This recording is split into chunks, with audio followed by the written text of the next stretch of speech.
Продолжается. И следующий парень, друзья мои, поразит вас своим прекрасным голосом и поражал уже неоднократно не только всех жителей Казахстана, но и, думаю, всех жителей СНГ. Победитель Жас Канат 2012, обладатель Гран-при Make in Asia, а также Гран-при Восточный базар Димаш Кудайбергенов.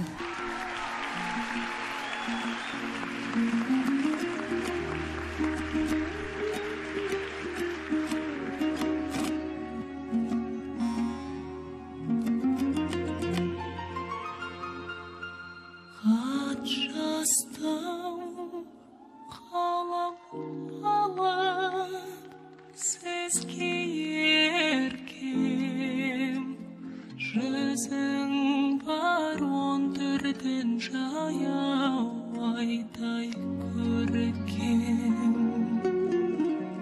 Есіме сен түскенде беу қарағым, қозғайсың қатып қалған ай іштің дертін.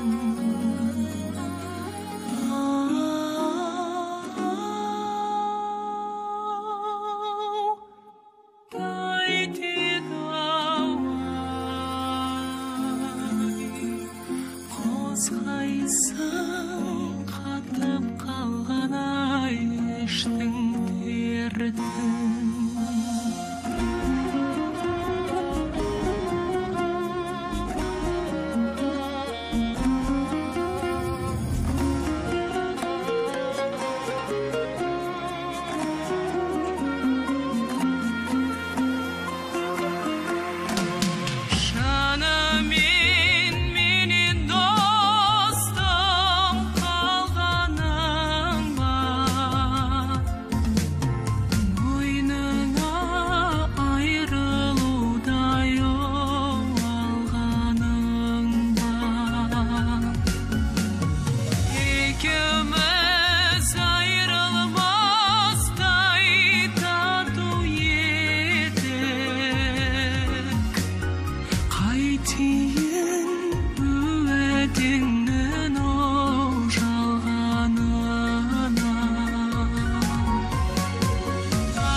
Димаш Кудайбергенов.